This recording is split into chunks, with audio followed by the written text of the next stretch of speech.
네, 오늘 웨스트민스터 소요리 문답 30번째 시간입니다. 오늘은 10계명의 10번째 계명을 함께 살펴보겠습니다. 제가 웨스트민스터 소요리 문답 79문 질문 읽으면 우리 답을 같이 읽읍시다.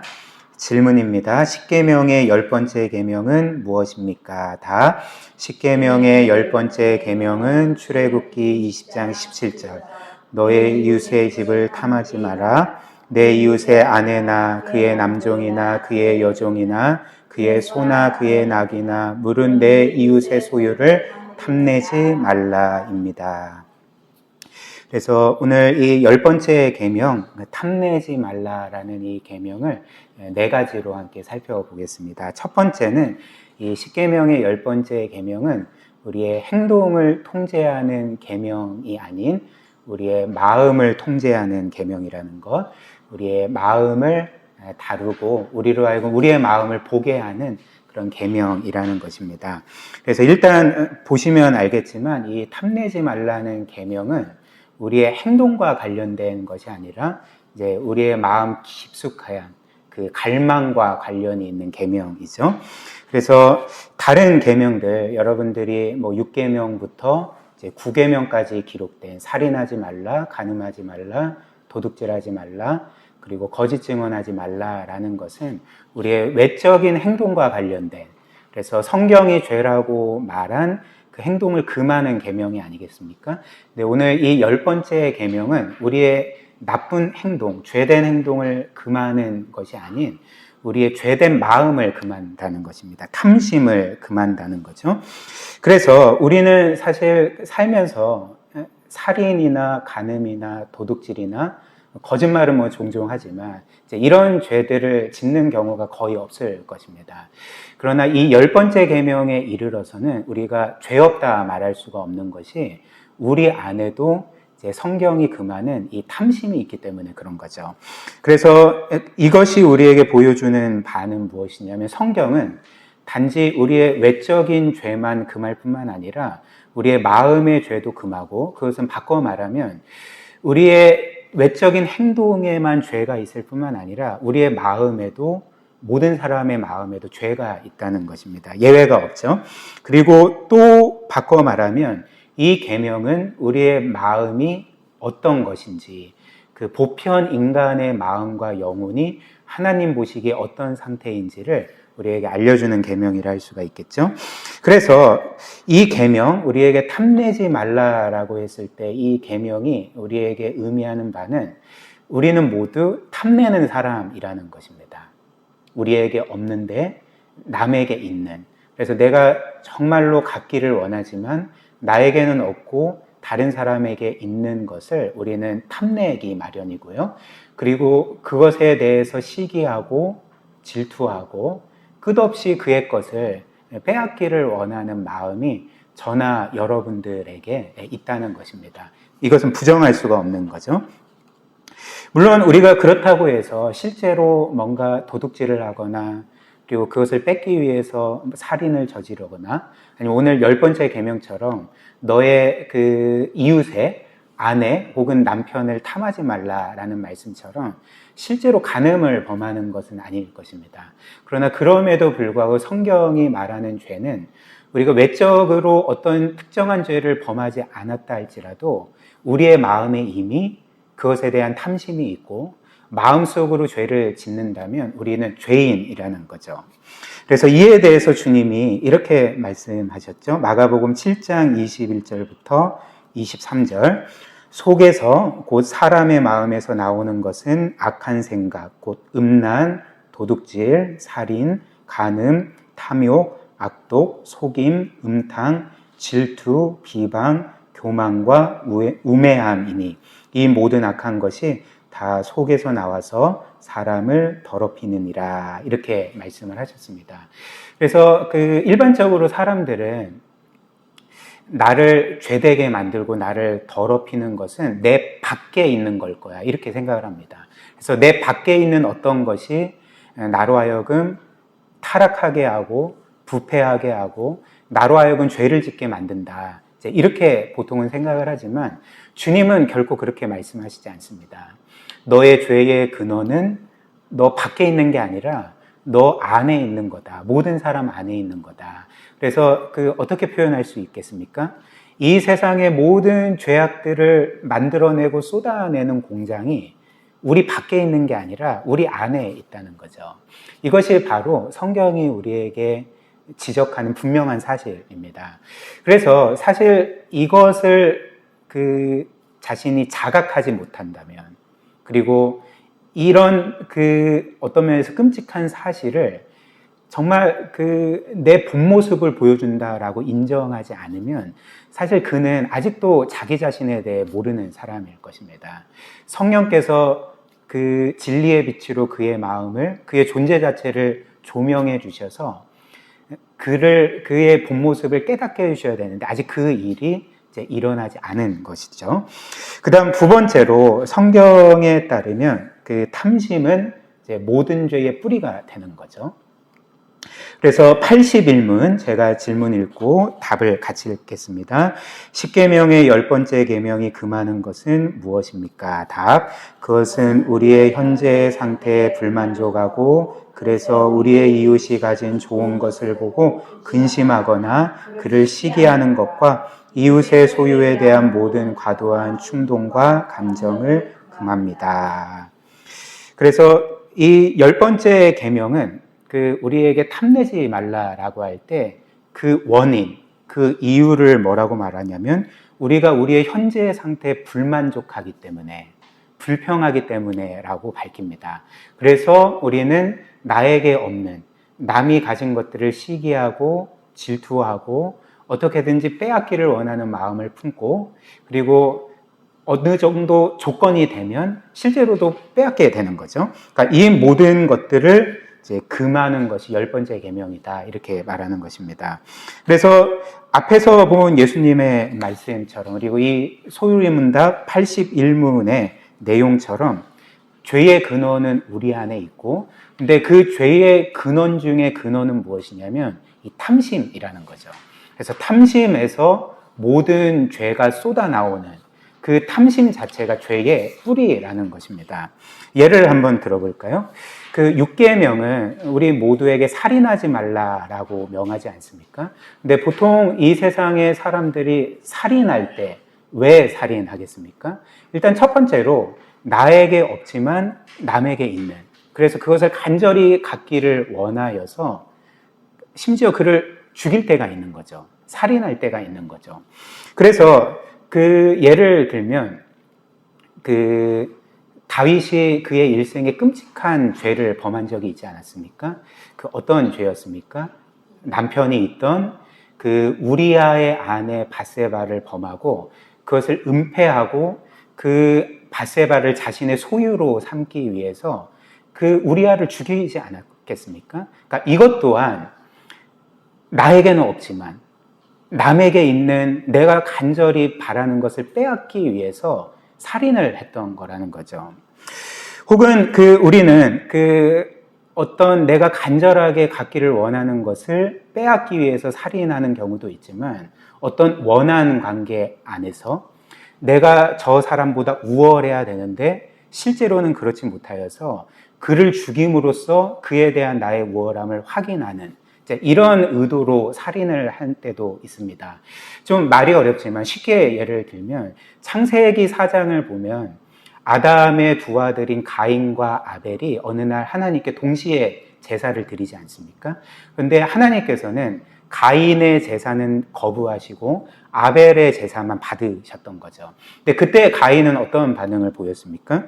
그러니까 분노했던 거죠. 왜 분노했습니까? 내가 아벨보다 더 나아야 되는데, 내가 아벨보다 더 우월해야 되는데, 아벨은 내 밑에 있어야 되는데 하나님께서는 나를 거부하시고 아벨만 받아주시니까 이제 분노했던 거죠. 그래서 어떻게 했습니까? 가인이 아벨을 돌로 쳐서 죽이지 않았습니까? 왜 죽였을까요? 결국 살인죄의 근원이 무엇이었습니까? 내가 아벨보다 우월하기를 원하는 그 탐심이 가인으로 하여금 아벨을 죽여버렸던 거죠. 또한 이 세상의 사람들, 요즘에 그 강간이 일어나는 것이 이제 묻지마 살인 아니겠습니까? 그래서 한때는 그 사건이 연속으로 일어나서 온 국민이 어느 정도 좀 공포에 사로잡힌 채 그렇게 또 지냈을 때가 있는데요. 근데 사람들은 이렇게 그 어떤 사람들을 그냥 무차별적으로 살인을 할 때 왜 살인을 할까요? 물론 어떤 정신적인 문제가 있는 경우도 있지만 자신이 간절히 원하고 바라는 것들이 이 사회에서도 충족되지 못하고, 그리고 뭔가 이 사회가 나의 원함을 거부하는 것처럼 느낄 때 분노하면서 그 분노의 표출로 사람들을 죽일 때가 있지 않습니까? 그러니까 이것 또한 탐심 때문에 죽이는 거죠. 그리고 제7계명 간음하지 말라. 이것은 간단하지 않습니까? 사람들은 왜 간음을 할까요? 그러니까 뒤틀린 성적인 탐욕 때문에 간음을 하는 거죠. 그리고 8째 계명 도둑질하지 말라도 마찬가지죠. 남의 소유에 대한 뒤틀리고 그리고 과도한 탐욕 때문에 도둑질을 하는 거죠. 그리고 9계명 거짓 증언하지 말라도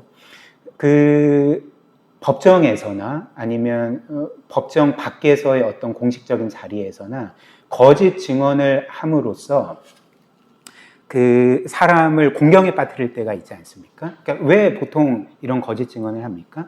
그러니까 어떤 이득에 대한 과도한 탐심 때문에, 혹은 자신의 어떤 명예에 대한 그 탐심 때문에 거짓말을 하고 거짓 증언을 하지 않겠습니까? 그리고 이 계명뿐만 아니라 1계명부터 4계명을 한번 생각을 해보십시오. 그래서 나 외에 다른 신을 섬기지 말고, 우상을 만들지 말고, 그리고 나의 이름을 망령되이 여기지 말고 안식일을 거룩하게 지켜라. 그러니까 요약하자면 너는 하나님을 너의 최고의 가치요 영광으로 두고 하나님만을 예배하고 섬기고 기뻐하고 순종하라. 이런 계명이잖아요. 근데 왜 사람들은 이 1계명부터 4계명을 범할까요? 왜 범하겠습니까? 하나님보다 더 바라는 것이 있기 때문에 그런 거죠. 하나님이 나에게 가장 큰 영광이신데, 나의 최고의 존재이신데도 불구하고 하나님보다 더 바라고, 하나님보다 더 원하고, 하나님보다 더 영광스럽게 보이고, 그리고 하나님보다 더 궁극적인 대상이 나에게 있을 때 우리는 그것을 위해서 하나님에 대한 계명을 얼마든지 범할 수가 있는 거죠. 아니, 하나님에 대한 계명뿐만 아니라 우리가 하나님 안에서 진정한 만족을 누리게 되면 사실 살인할 필요가 없게 되죠. 간음할 필요가 없게 되고요. 도둑질할 필요가 없게 되고요. 거짓 증언으로서 나 자신을 뭔가 입증할 필요가 없게 되는 거죠. 왜냐하면 하나님 안에 그 모든 것들이 다 있는데. 그렇기 때문에 이 10번째 계명은 어떤 면에서는 1계명부터 9계명까지 온전히 지키게 만드는 그런 핵심적인 계명이라 할 수가 있는 것입니다. 그리고 반대로 이 탐심이라는 것은 모든 계명을 깨트릴 수 있는 죄의 뿌리라는 거죠. 그리고 그 다음 3번째로 성경은 이 탐심에 대해서 우상숭배라고 말합니다. 골로새서 3장 5절, 우리 이건 같이 읽어보겠습니다. 시작. 그러므로 땅에 있는 지체를 죽이라. 곧 음란과 부정과 사욕과 악한 정욕과 탐심이니 탐심은 우상숭배니라. 그래서 성경은 탐심은 우상숭배다 이렇게 말하고 있습니다. 그래서 이 골로새서 3장 5절에 이 우상숭배로 말하고 있는 탐심이라는 단어는 제가 적어드리는 것처럼 헬라어로 이제 플레오넥시아라는 단어이거든요. 플레오넥시아라는 단어인데 이는 두 헬라어의 합성어입니다. 그래서 먼저 나오는 플레온이라는 단어는 더 많은, 더 큰이라는 의미의 접두어고요. 그리고 이 넥시아의 어근인 에코라는 헬라어 단어가 있는데요. 이 에코라는 단어는 뭔가를 갖다 소유하다라는 의미의 헬라어 단어입니다. 그래서 플레오넥시아는 결론적으로는 어떤 것을 과도하게 갖기를 원하는 것, 어떤 것을 과도하게 바라고 그것을 반드시 소유하려고 하는 그런 욕망을 가리켜서 이제 플레오넥시아, 탐심이라고 부르는 거죠. 그리고 이는 이 골로새서 3장 5절에 탐심 전에 이제 정욕이 나오죠. 이 정욕으로 번역된 헬라어가 그 에피디미아라는 그 헬라어인데요. 그 의미가 거의 같습니다. 그래서 에피라는 단어는 무엇 위에 혹은 어떤 것에 뭐를 더하다, 초과되다 뭐 이런 의미고요. 그리고 그래서 과도한이라는 것을 의미하고요. 그 뒤에 나오는 디미아라는 것은 그 바람, 정욕을 가리키거든요. 갈망을 가리키거든요. 그래서 에피디미아라는 말은 이제 과도한 욕망, 어떤 것에 대한 과도한 욕망, 그리고 뒤틀린 욕망을 의미합니다. 이런 욕망이 성경은 우상숭배다 이렇게 말을 하는 거죠. 그렇다면 왜 이게 우상숭배인가? 성경은 이 에피디미아라는 말을 어떤 악한 것에만 쓰지 않거든요. 어떤 성적인 것에 대한 탐심, 혹은 뭐 돈에 대한 탐심, 이런 것에서도 쓰이지만 이 에피디미아라는 말은 어떤 선한 것에도 쓰이는 단어입니다. 근데 왜 이것이 그 우상숭배라고 말하는가? 왜 그럴까요? 이런 과도한 욕망. 이것은 내가 반드시 가져야 돼. 세상이 무너져도 나는 이것을 소유해야 돼. 라는 이 과도하고 뒤틀린 욕망은 반드시 그 대상이 하나님이 아니라면 어떤 것을 하나님 자리에 올려두기 때문에 그렇습니다. 어떤 것을 하나님보다 더 우선순위에 두고 하나님보다 더 기뻐하고 바라고 더 영광스럽게 여기고 그것을 얻기 위해서는 무엇이든지 하게 만들기 때문에 성경은 이 탐심이, 이 과도한 욕망이 우상숭배다라고 말을 하는 거죠. 예를 들면 그 돈이 우상인 사람이 있다고 해봅시다. 그 이 세상의 가장 강력한 우상은 돈이잖아요. 예수님도 너가 돈을 섬기든지 하나님을 섬기든지 둘 중에 하나를 하라 이렇게 말씀을 하실 정도로 돈은 강력한 우상입니다. 그래서 만약에 돈이 우상인 사람이 있다고 해보면 그가 그 교회를 다니는 신앙생활을 하는 신자라고 해봅시다. 그렇다면 어찌됐든 그는 이제 신앙생활을 하겠죠. 근데 어떤 한도 안에서만 신앙생활을 하냐면 내가 이 돈을 얻을 수 있는 한도 안에서만, 돈을 누릴 수 있는 한도 안에서만, 그리고 내가 많은 돈을 벌기를 원하는 꿈을 갖고 있는데 이 꿈에 나의 신앙이 이바지하는 그 한도 안에서만 그는 신앙생활을 하게 될 것입니다. 근데 성경은 결코 그렇게 말하지 않죠. 너가 하나님이든 돈이든 둘 중에 하나를 선택해라 라고 말씀을 하고, 그리고 돈은 너의 궁극적인 목적이 아니라 나와 교회와 이웃들을 위해 사용해야 돼. 내가 너에게 맡겨준 거다 라고 분명히 요구하는 거죠. 그렇다면 이 사람이 이런 요구를 들을 때 어떻게 하겠습니까? 이제 선택을 하는 거죠. 하나님이냐 돈이냐. 그 사람은 반드시 돈을 선택하게 되어 있고, 그리고 만약에 하나님의 가치와 돈이라는 가치가 충돌할 때는 그는 얼마든지 하나님께 불순종하게 되고 신앙의 길을 이탈하고 떠나게 되고 하나님이 아닌 돈을 영화롭게 하는 삶을 살게 될 것입니다. 즉 돈에 대한 탐심이 이제 우상숭배가 되는 거죠. 그리고 제가 늘 말씀드리는 것처럼 이런 이 세상에 하나님 외에 어떤 것을 하나님 자리에 올려놓고 그를 궁극적으로 섬긴다면, 즉 우상숭배를 한다면 그것은 우리에게 진정한 자유와 평안을 안겨주지 않습니다. 오히려 그 우상이라는 것은 우리를 억압하고요, 자유를 빼앗게 하고요, 그리고 우리를 계속적으로 불안하게 만들고 절망하게 만들 뿐이라는 거죠. 왜 그럴까요? 하나님이 아닌 것을 우리가 궁극적으로 섬길 때에 그것은 우리를 결코 있는 그대로 사랑해 주지 않기 때문에, 있는 그대로 받아주지 않기 때문에 그렇습니다. 오히려 그것은 우리에게 어떤 기준을 제시하고 우리가 그 기준에 미치지 못할 시에 직결 심판하는 거죠. 우리를 버린다는 것입니다. 예를 한번 들까요?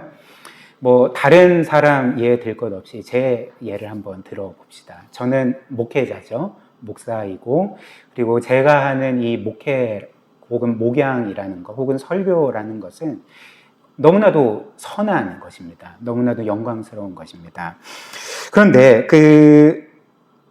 저도 이 부분에 있어서는 불완전하고 늘 싸워야 되는데, 제가 목회를 할 때 하나님을 궁극적인 대상으로 두고 그분을 영화롭게 하기 위해서 목회를 하는 것이 아니라 목회를 하나님 자리에 두고 목회적인 성공을 위해서 하나님을 이용할 때가 있다는 사실 여러분들 아십니까?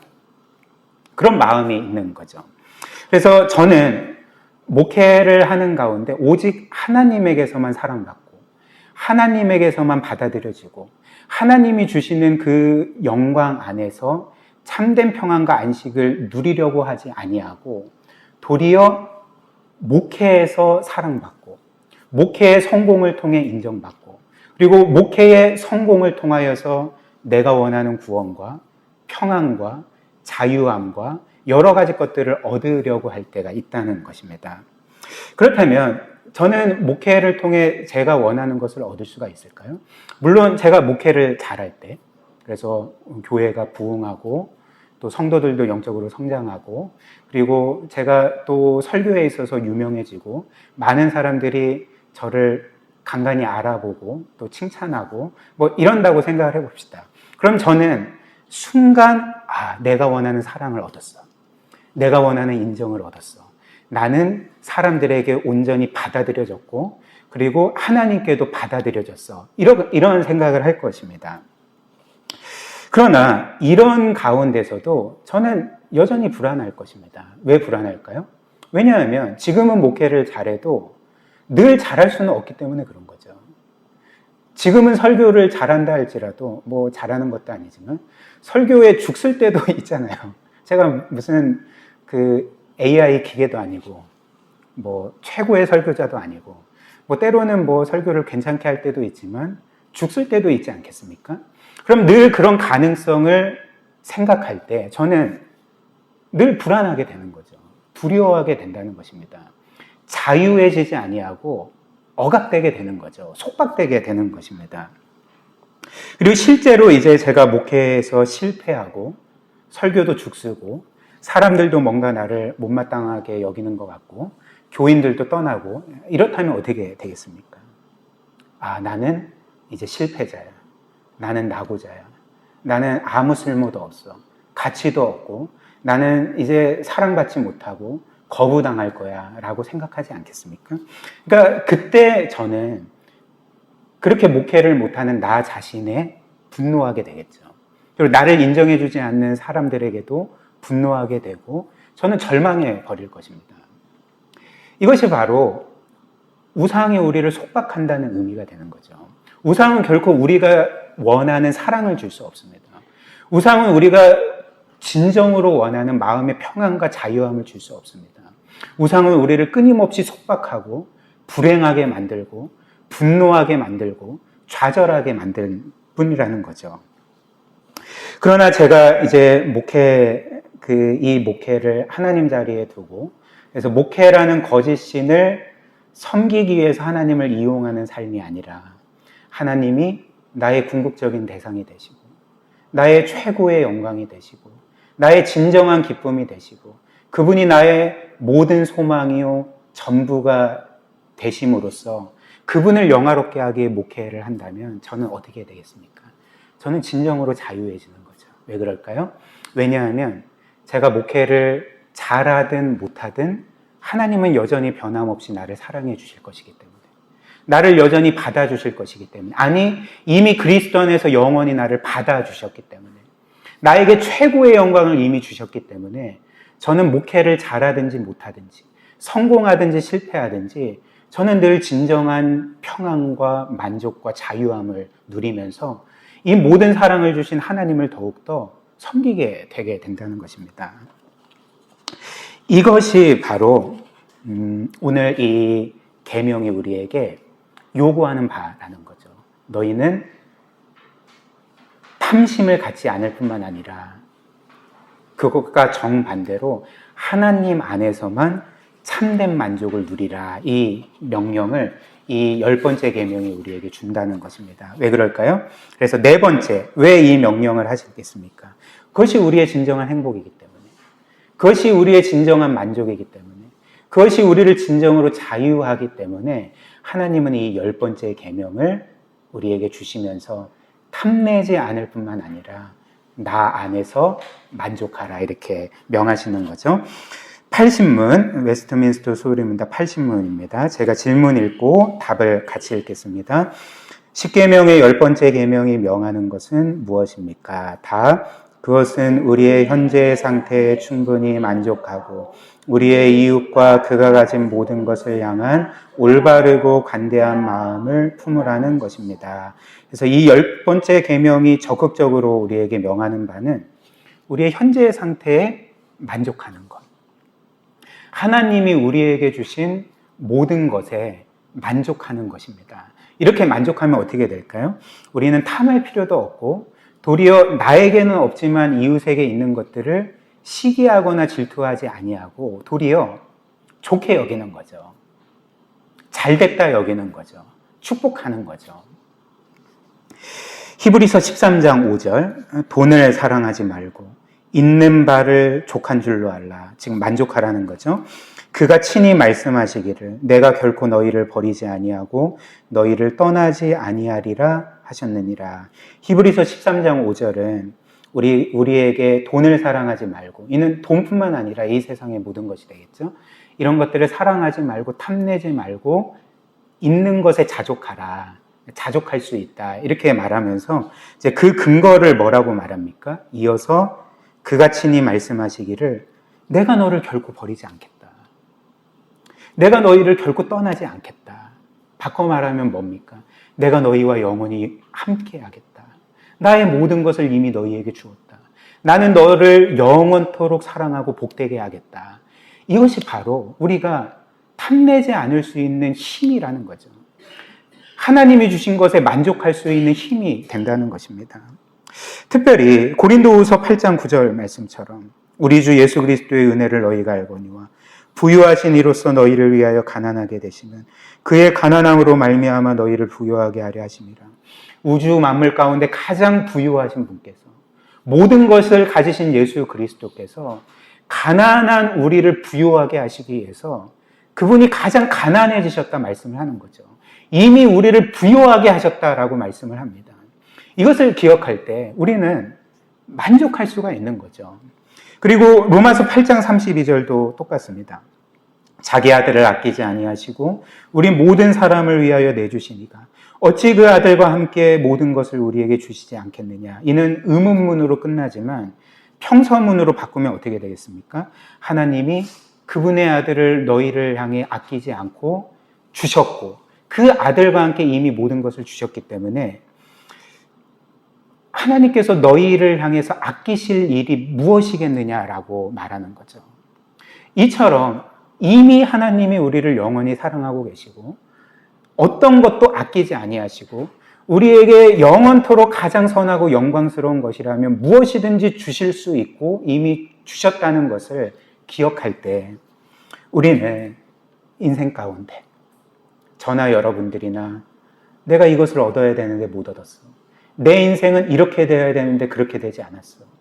라고 생각하면서 마치 하나님이 우리를 부당하게 대하시거나 혹은 인색하게 대하신다고 그렇게 생각하면서 불평할 수 있겠습니까?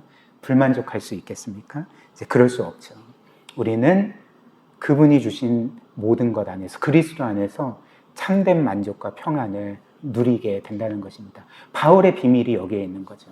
내가 부하든지 가난하든지 고난을 당하든지 평탄하든지 나는 오직 그리스도로 그 모든 것들을 이길 수 있고 그리스도 안에서 참 만족을 누릴 수 있다. 이렇게 말하지 않았습니까? 그리고 우리는 이 모든 사실을 굳게 믿을 때 이제는 나에게는 없지만 남에게 있는 것들을 탐내거나 그를 시기하거나 질투하지 아니하고 도리어 내게 있는 것을 남에게 기꺼이 나눠줄 수 있는 그리스도 닮은 모습으로 성장하게 된다는 것입니다. 마지막으로 디모데전서 6장 6절부터 8절. 그러나 자족하는 마음이 있으면 경건은 큰 이익이 되느니라. 우리가 세상에 아무것도 가지고 온 것이 없음에 또한 아무것도 가지고 가지 못하리니 우리가 먹을 것과 입을 것이 있은즉 족한 줄로 알 것이니라. 공술의 공수거라는 말 아시지 않습니까? 이 세상에 우리는 이 세상에 태어나면서 원래 뭔가를 가져온 것도 없고요. 이 세상을 떠날 때 우리가 소유한 것들을 갖고 갈 수도 없습니다. 그리고 이 모든 것들은 사실 영원한 것이 아닌 거죠. 결국에는 사라져 버릴 것들 아닙니까? 근데 세상 사람들은, 그리고 종종 우리는 어떻게 살까요? 이 모든 것들이 마치 영원할 것처럼, 나를 진정으로 만족시켜 줄 것처럼 그렇게 생각하지 않습니까? 근데 그 모든 것들은 신기루와 같이, 아침 이슬과 같이 사라져 버릴 것입니다. 하나님께서 우리에게 주신, 이미 우리에게 주신 영원한 것, 영원한 영광, 영원한 사랑, 영원한 나라와 기업, 이 모든 것들을 바라고, 그래서 평생 신기루처럼 사라져 버릴 것들을 쫓는 그런 허무한 인생이 아니라 그 하나님과 그분의 영원한 영광을 위해 사는 저와 여러분들이 되시기를 주님의 이름으로 축복합니다.